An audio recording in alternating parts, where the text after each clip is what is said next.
नमस्कार साथीहरू, म राजु पौडेल, स्टक इन्भेस्टर तथा फाइनान्शियल एडभाइजर। शेयर बजारमा लागेर हामीले सिकेका विभिन्न ज्ञानहरू र अनुभवहरू तपाईहरुलाई पनि शेयर गर्ने अभियान अन्तर्गत आज पनि म हाम्रो यो स्टक गुरु युट्युब च्यानलमा हार्दिक स्वागत गर्न चाहन्छु।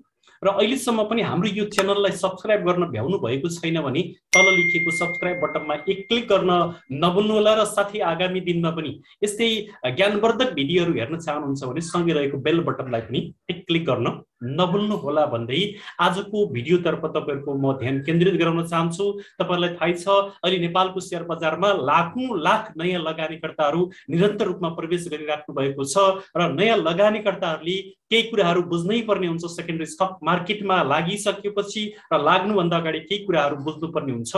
आज म यो भिडियोमा नयाँ लगानीकर्ता साथीहरूलाई यो फ्लोट सिट एनालाइसिस भनेको के हो, यो फ्लोट सिट एनालाइसिस कहाँ गएर हेर्न सकिन्छ, कुन ब्रोकरले कुन कम्पनी खरिद गर्यो, कति किता खरिद गर्यो, कति किता बिक्री गर्यो र कति किता होल्ड गरेर बसेको छ भन्ने बारेमा जानकारी दिनुको साथै कुन म्युचुअल फन्डले कुन कम्पनी कति किता होल्ड गरेर बसेको छ भन्ने बारेमा पनि म महत्त्वपूर्ण जानकारी दिन यो भिडियोमा कोसिस गर्दैछु। र यो भिडियो हेरिसकेपछि तपाईहरुले फ्लोट सिट एनालाइसिस कसरी गर्ने र कहाँ गएर गर्ने भन्ने कुरा सजिलैसँग बुझ्न सक्नुहुन्छ भन्ने मलाई लाग्दछ। अब म तपाईहरुको ध्यान फ्लोट सिट एनालाइसिस कहाँ गएर कसरी गर्ने भन्ने बारेमा केन्द्रित गराउन चाहन्छु। तपाईहरुले मेरो लगानीको डेटा एनालाइटिक्स लिनु भएको छ भने त्यो लगइन गरिसकेपछि यस्तो प्रकारको पेज खोल्छ र देब्रे साइडतिर यहाँ फ्लोट सिट एनालाइसिस भन्ने छ, यहाँ गएर तपाईहरुले क्लिक गर्नुहोस् र top turnover broker, top turnover broker भनेको कुन ब्रोकरले हिजोको दिनमा कति पैसा बराबरको शेयर खरिद गरेर कति पैसा बराबरको शेयर बेचे, म्याचिङ कति गरेर टोटल कति कारोबार गरे भन्ने कुराको जानकारी हुन्छ यो फिचरबाट। 58 नम्बर ब्रोकर जो जहिले पनि टप 1 मा परेको हुन्छ, यसले चाहिँ हिजोको दिनमा 92,82,34,070.57 रुपैयाँ बराबरको शेयर खरिद गरेछ भने सेल्स चाहिँ 72,32,15,884.68 रुपैयाँ बराबरको अहिले शेयर बिक्री गरेछ भने म्याचिङ चाहिँ यसले 6,56,75,567.70 रुपैयाँ बराबरको शेयर म्याचिङ गरेछ। टोटल चाहिँ यसले 1,65,64,14,49,962.25 रुपैयाँ बराबरको हिजोले टर्नओभर गर्यो भन्ने कुरा यो तथ्याङ्कबाट हामीले हेर्न सक्छौँ। त्यस्तै गरी दोस्रोमा 45 रहेछ, तेस्रोमा 34 रहेछ, चौथोमा 49 रहेछ र पाँचौंमा 57 नम्बर ब्रोकर रहेछ। यसरी टप 5 टर्नओभरमा 5 वटा ब्रोकरहरू मैले तपाईहरुलाई देखाइसकेँ, जुन ब्रोकरहरूले कति रुपैयाँको शेयर खरिद गरे, कतिको बेचे, कतिको म्याचिङ गरेर टोटल कतिको कारोबार गरे भन्ने कुरा यहाँबाट तपाईहरुले हेर्न सक्नुहुन्छ भने top broker top 10 by list भन्ने जुन एउटा लिस्ट आउँछ, यहाँबाट तपाईहरुले हिजोको दिनमा 58 नम्बर ब्रोकरले कुन कुन कम्पनीको शेयर खरिद गरेछ भनेर हेर्न सक्नुहुन्छ। जस्तै Arun valley hydro power development company लिमिटेडको 1 नम्बरमा बाइङमा यसको टप ब्रोकर टप बाइङ लिस्टमा पर्न सफल भएको रहेछ भने जीवन विकास लघु वित्तीय संस्था 2 मा रहेछ, रेडी हाइड्रो पावर डेभलपमेन्ट 3 मा रहेछ, त्यस्तै गरी जानकी फाइनान्स 4 मा रहेछ, एनएचपीसी नेशनल हाइड्रो पावर 5 मा रहेछ, एकेपीएल 6 मा रहेछ, अपी 7 मा रहेछ, एलबीबीएल भनेको लुम्बिनी विकास बैंक लिमिटेड 8 मा रहेछ, अपर 9 मा रहेछ र सेन्ट्रल फाइनान्स कम्पनी लिमिटेड 10 मा रहेछ। यसरी 58 नम्बर ब्रोकरले हिजोको दिनमा टप 10 बाइङ लिस्टमा भएका कम्पनीहरू तपाईले यहाँबाट यसरी सजिलै हेर्न सक्नुहुन्छ। त्यस्तै गरी 45 को 34 को 49 को 57 को जुन टप 5 ब्रोकरहरू हुन्, त्यसबाहेक टप 10 ब्रोकरहरूको पनि बाइ लिस्टमा कुन कुन कम्पनीहरू हिजो परेछन् भनेर तपाईले सजिलैसँग यहाँबाट हेर्न सक्नुहुन्छ भने त्यस्तै गरी टप ब्रोकर टप 10 लिस्टमा गएर तपाईले हिजो कुन ब्रोकरले कुन कुन कम्पनीहरूको शेयर बिक्री गरे, 1 नम्बर बिक्रीमा कुन कम्पनी पर्यो भन्ने कुरा पनि तपाईले हेर्न सक्नुहुन्छ। जस्तै 45 नम्बर ब्रोकरले एएचपीसी 1 नम्बर सेलिङमा राखेको रहेछ भने दोस्रोमा जीवन विकास लघु वित्त, तेस्रोमा एकेपीएल,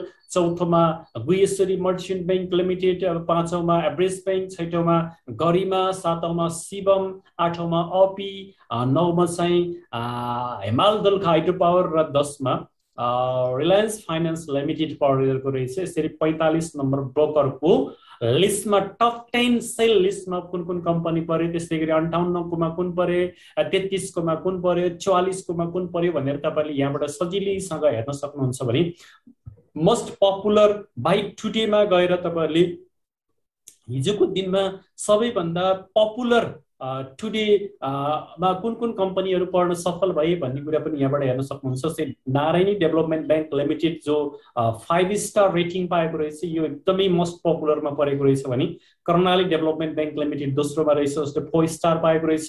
सिद्धार्थ इक्विटी फन्ड चाहिँ चौथोमा रहेछ, कुमारी इक्विटी फन्ड चाहिँ 5औंमा रहेछ। यसरी कुन कुन कम्पनी हिजो धेरै लगानीकर्ताको पपुलर बाईमा परे भन्ने कुरा तपाईले यहाँबाट हेर्न सक्नुहुन्छ। भने मोस्ट पपुलर सेल टुडेमा कुन कुन कम्पनीहरू बढी बिक्रीमा गए भन्ने कुरा पनि यहाँबाट हेर्न सक्नुहुन्छ। एक नम्बरमा रुरु जलविद्युत परियोजना लिमिटेड रहेछ, जसले 5 स्टार सेलिङको रेटिङ पाएको रहेछ। भने प्रुडेन्शियल इन्स्योरेन्स कम्पनी लिमिटेड जसले पनि 5 स्टार सेलिङको रेटिङ पाएको रहेछ। मिरमिरी लघु वित्तीय संस्था बैंक अफ काठमाडौँ, युनाइटेड आइडिआई मर्दी, आरबी हाइड्रो पावर लिमिटेड। यसरी तपाईहरुले सबैभन्दा बेस्ट सेलिङ पपुलरमा कुन कुन कम्पनी परेका रहेछन् भन्ने कुराहरू यहाँबाट हेर्न सक्नुहुन्छ। भने ब्रोकर एनालाइसिसमा गएर तपाईले 58 नम्बर ब्रोकरले कुन कुन कम्पनीको शेयर खरिद बिक्री गर्यो भन्ने कुरा यहाँबाट पनि हेर्न सक्नुहुन्छ। जस्तै तपाईहरुले एएचपीसी अघि नै हामीले भने 1 नम्बरमा खरिदमा छ, जेबीएलबी दोस्रो गरे, 10 वटा कम्पनीहरू जसको बाइङ लिस्टमा परे भने यी 10 वटा कम्पनीहरू जसको सेलिङ लिस्टमा परे कति किता उले खरिद गर्यो। एएचपीसी यहाँबाट हेर्न सक्नुहुन्छ 2,29,922 किता उले हिजोको दिनमा खरिद गरेछ। भने 1,07,861 किताले चाहिँ बिक्रीमा हिजो गरेको देखिन्छ। कति रुपैयाँ एभरेजमा खरिद गर्यो भन्दा 773.28 मा उले खरिद गर्यो भने 765.61 मा उले बिक्री गरेको रहेछ। टोटल 80 अमाउन्ट बराबरको ले बिक्री गर्यो भने 80 अमाउन्ट बराबरकोले खरिद गर्यो। यसरी कुन कम्पनीको कति किता शेयर खरिद गर्यो, कति बेच्यो भन्ने कुरा यहाँबाट तपाईले हेर्न सक्नुहुन्छ। त्यसैगरी टुडेको हेर्नुभयो भने वीकको पनि हेर्न सक्नुहुन्छ। तपाईले यहाँ वीकमा गएर क्लिक गर्नुभयो भने एक हप्तासम्म 58 नम्बर ब्रोकरले कुन कुन कम्पनी किन्यो र कुन कुन बेच्यो। एक हप्ता कोषमा पनि एएचपीसी नै रहेछ जो यति किता उले किनेको रहेछ। दोस्रोमा आरएचपीसी रहेछ, तेस्रोमा जीवन विकास लघु वित्त रहेछ, एनएचपीसी रहेछ। यसरी तपाईको एक हप्तासम्म उले किनेका 10 वटा कम्पनीहरू र बेचेका 10 वटा कम्पनीहरूको लिस्ट पनि हेर्न सक्नुहुन्छ। भने मन्थभरि उले कति कुन कुन कम्पनी किन्यो, एक महिनासम्म उले किनेका र बेचेका कम्पनीहरूको लिस्ट पनि हेर्न सक्नुहुन्छ। र यसैलाई आधार मानेर तपाईले कम्पनी खरिद बिक्री पनि गर्न सक्नुहुन्छ। जस्तै एक महिनासम्ममा पनि उसको खरिदमा चाहिँ एएचपीसी नै रहेछ, दोस्रोमा आरएचपीसी रहेछ, तेस्रोमा अपर, चौथोमा अपी, पाँचौंमा एनएचपीसी रहेछ। भने बिक्रीमा आरएचपीसी 1 नम्बरमा, अपी 2, एनआरआईसी 3, नबिल 4 र एएचपीसी 5औंमा रहेछ। यसरी तपाईहरुले टुडेजको पनि हेर्न सक्नुहुन्छ, वीकको पनि हेर्न सक्नुहुन्छ, मन्थको पनि हेर्न सक्नुहुन्छ। र 11 देखि 3 बजेसम्मको जुन लाइभ मार्केट चलेको हुन्छ त्यो बेलामा यहाँ लाइभमा क्लिक गरेर 58 ले के किनिराखेको छ त्यो दिन र के बेचिराखेको छ भन्ने कुरा पनि तपाईहरुले यहाँबाट सजिलैसँग हेर्न सक्नुहुन्छ। त्यसैगरी अर्को ब्रोकर तपाईहरुले पनि हेर्नु पर्यो। जस्तै 45 नम्बर ब्रोकरको हेर्नु पर्यो भने पनि तपाईले यहाँ गएर 45 भनेर सर्च गर्न सक्नुहुन्छ। यसरी तपाईहरुले ब्रोकर एनालाइसिस भित्र गएर कुन ब्रोकरको एनालाइसिस हेर्न मन लागेको छ त्यहाँ ब्रोकर नम्बर हान्नुस् अनि लाइभ पनि हेर्न सक्नुहुन्छ। मार्केट चलेको बेलामा टुडेजको पनि हेर्न सक्नुहुन्छ, वीकको पनि हेर्न सक्नुहुन्छ, मन्थको पनि हेर्न सक्नुहुन्छ। जस्तै टुडेजकोमा 45 ले के किन्यो र के बेच्यो भन्ने कुरा यहाँबाट तपाईले हेर्न सक्नुहुन्छ। यो मित्री डेभलपमेन्ट बैंक उसको हिजोको बाइङको 1 नम्बर लिस्टमा परेको रहेछ। भने सेलिङको 1 नम्बर लिस्टमा एएचपीसी परेको रहेछ। यसरी 10 वटा बाइङ लिस्टमा परेका 45 नम्बर ब्रोकरका लिस्टमा परेका र 10 वटा सेलिङ लिस्टमा परेका कम्पनीहरू कुन कुन हुन् भनेर यहाँबाट तपाईले सजिलैसँग हेर्न सक्नुहुन्छ। त्यसैगरी स्टक पपुलर टुडे कुन कम्पनी बढी पपुलर भयो, जस्तै एएचपीसी को अवस्था के छ भनेर यहाँबाट तपाईले हेर्न सक्नुहुन्छ। एएचपीसी को पपुलारिटी कस्तो छ भनेर तपाईले यहाँ कुन ब्रोकरले कति किन्यो र कति बेच्यो भनेर तपाईले यहाँबाट सजिलैसँग हेर्न सक्नुहुन्छ। जस्तै 58 सबैभन्दा बढी किन्नेमा रहेछ, 20 नम्बर ब्रोकर रहेछ, 39 रहेछ, 38 रहेछ, 17, 35, 44, 48, 25, 50 यो टप 22 मा परेका ब्रोकरहरू यो एएचपीसी को टप बाई गर्ने ब्रोकरहरू यी परे भने टप सेल गर्नेमा चाहिँ 44, 49, 58, 45, 34 छ र यता तपाईँको भोल्युम सपोर्टेड यस छ। टुडेज रेटिङ चाहिँ 4 रेटिङ पाएको छ। यसरी तपाईँहरूले यहाँबाट टोटल क्वान्टिटी कति कारोबार भयो, एभरेज कतिमा कारोबार भयो, सेन्टिमेन्ट केमा छ, सबै कुराहरू 52 विक लो हाई पनि यहाँबाट तपाईँहरूले हेर्न सक्नुहुन्छ। यो लो 93 सम्म आएको रहेछ 52 विक लोमा।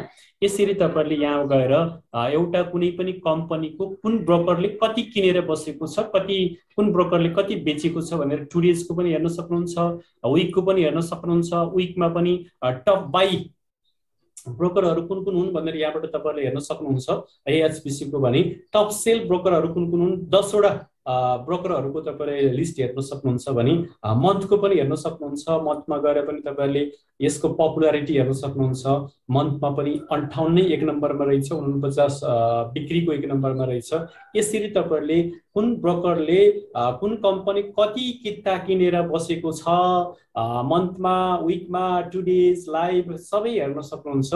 यसरी कस्टमबाट पनि हेर्न सक्नुहुन्छ तपाईँहरूले कुन मितिदेखि कुन मितिसम्म कति खरिद गर्यो। यहाँ फ्रम टु भनेर भनेको छ, यहाँ एउटा मिति आउनुहुन्छ। यहाँ यो मितिदेखि यो मितिसम्म यो एएचपीसी कुन ब्रोकरले कति खरिद बिक्री गर्यो भन्ने कुरा पनि तपाईँहरूले सजिलैसँग यहाँ गएर हेर्न सक्नुहुन्छ।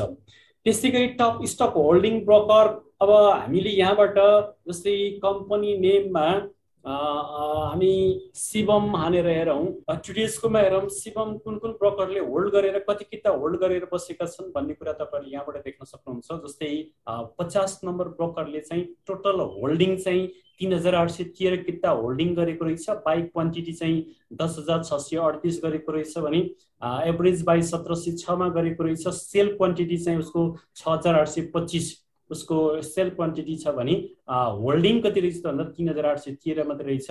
48 को 3315 चाहिँ होल्डमा रहेछ। बाई क्वान्टिटी 4605 किता उसले किनेको रहेछ भने जम्मा 1290 किता मात्रै बिक्री गरेको रहेछ। त्यसै गरी 57 नम्बर ब्रोकरले शिवम कम्पनी चाहिँ 3241 किता होल्ड गरेर बसेको छ भने बाई क्वान्टिटी उसको 5514 रहेछ। एभरेज प्राइस एसीमा किनेको रहेछ र उसले सेल कति गरेछ त भन्दा 2273 किता उसले सेल्स गरेछ। त्यसै गरी 51 नम्बर ब्रोकरले 21 नम्बर ब्रोकरले कति किने होल्ड गरेर बसेको छ भन्दाखेरि 2634 होल्ड गरेको छ।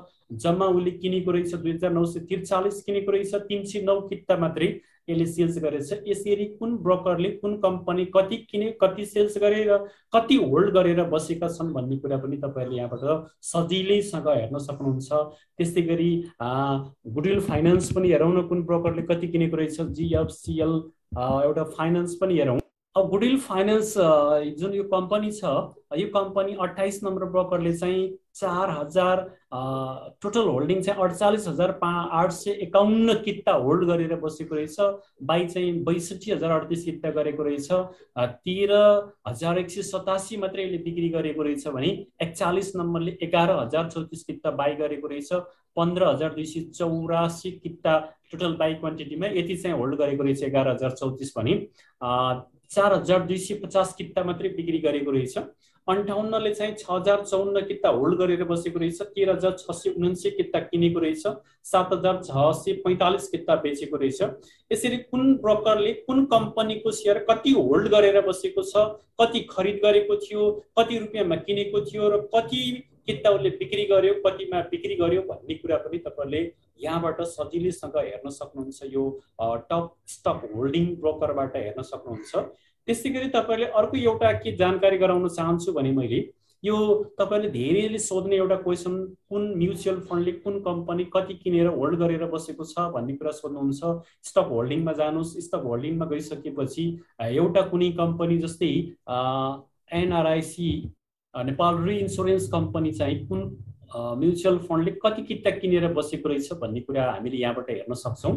सिटिजन म्युचुअल फन्ड भन्नेले नम्बर अफ सेयर 00 रहेछ, यसले किनेको रहेछ। सिटिजन म्युचुअल फन्ड 2 ले चाहिँ नम्बर अफ सेयर 578 यसले होल्ड गरेको रहेछ। एनआरआइसी ग्लोबल आइएम समुदायले समुन्नत स्किमले चाहिँ 59107 किता एनआरआइसी को शेयर होल्ड गरेर बसेको रहेछ। लक्ष्मी इक्विटी फन्डले 10,006 किता होल्ड गरेर बसेको रहेछ भने लक्ष्मी उन्नति कोषले 1000 किता। यसरी तपाईहरुले कुन म्युचुअल फन्डले कुन कम्पनी कति किता होल्ड गरेर बसेको छ भन्ने कुरा पनि सजिलैसँग यहाँबाट हेर्न सक्नुहुन्छ भन्ने बारेमा मैले आज तपाईहरुलाई फ्लोरशीट एनालाइसिसको बारेमा यहाँ भएका सबै फिचरहरुको बारेमा जानकारी गराएँ। त्यसबाहेक चाहिँ म्युचुअल फन्ड ट्र्याकरमा गएर कुन म्युचुअल फन्डले कुन कम्पनी कति होल्ड गरेर बसेको छ भन्ने तपाईले सजिलैसँग हेर्न सक्नुहुन्छ। यहाँ जस्तै एनआरआईसी हाने जस्तै यहाँहरुको कम्पनी पनि हान्न सक्नुहुन्छ। नबिल भनेर हान्नुहोस्, नबिल बैंक कुन म्युचुअल फन्डले कति होल्ड गरेर बसेको छ भन्ने पनि तपाईले यहाँबाट हेर्न सक्नुहुन्छ। जस्तै सिटिजन म्युचुअल फन्ड 1 ले चाहिँ 15,374 किता अहिले होल्ड गरेर बसेको छ भने त्यसैगरी एनआईबीएल प्रगति फन्डले 30,703 किता होल्ड गरेर बसेको छ। यसरी तपाईहरुले सजिलैसँग यहाँ गएर यी विभिन्न प्रकारका म्युचुअल फन्डले कुन कम्पनीको शेयर कति होल्ड गरेर बसेका छन् भन्ने कुरा पनि बुझ्न सक्नुहुन्छ भन्दै यस्ता महत्त्वपूर्ण जानकारीमूलक भिडियोहरू हेरिसकेपछि लाइक र कमेन्ट गर्न नभुल्नुहोला। साथै हाम्रो यो भिडियोलाई शेयर गर्न नभुल्नुहोला, सकारात्मक फिडब्याक दिनुहोला र आगामी दिनमा पनि हामीसँग भिडियो हेरेर केही ज्ञान लिन चाहनुहुन्छ भने हाम्रो च्यानललाई सब्स्क्राइब गर्न नभुल्नुहोला भन्दै आजलाई म यो भिडियोबाट बिदा हुन चाहन्छु। हस्त नमस्कार, फेरि अर्को भिडियोमा भेटौँला।